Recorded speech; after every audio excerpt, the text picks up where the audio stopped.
اجت القهوة. صباح الخير يا سماح. بلا صباح الخير بلا ضراب السخن، انه وينك لهلا؟ ليش تأخرت علي؟ ما بتعرفني ما بقدر امسك ورق بايدي قبل ما اشرب قهوتي؟ أنا آسف أنسة معها، انشغلت شوي بالديوان عند الأستاذ خالد. ومنو هذا الأستاذ خالد؟ عال والله مو ناقصنا غير هيك نمر. أما سمعة، هلأ خالد صار أحسن مني؟ يا طولي بالك مها، الشغلة مو مستاهلة منه، ليش هيك عم تهزي بدني؟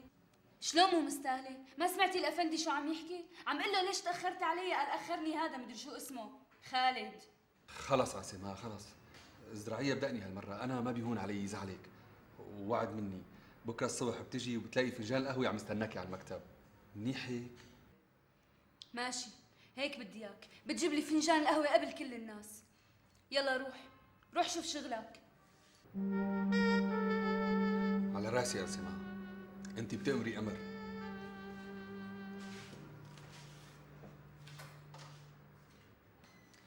قسما بالله يا مها انا مستغربه كيف قدران يتحمل غلاظتك. وليش لحتى ما يتحمل؟ صحت له وحدة مثلي تتغالظ عليه وما رضي؟ لك يا مها، اللي ما بيشوف من المنخ الأعمى، الشاب بحبك بس مو طالع بإيده شيء المسكين. بحبني؟ حبه برص وخمسة خرس إن شاء الله، مو ناقصني غير هيك شراشيح.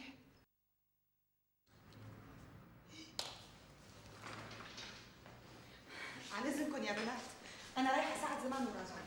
شو لوين يا مهوين؟ متوعده انا وخطيبي عدنان بدنا نروح نشوف غرفه نوم بداريا. داريا؟ الله يساعدك على هيك جوازة. قال داريا. شو مو عاجبك؟ ليش صح لي احسن وما اخذت؟ الزلمه حالته على قدها، بعدين بكره بيتبحبح وبيجيب لي غرفه نوم احسن منا، شو المشكله يعني؟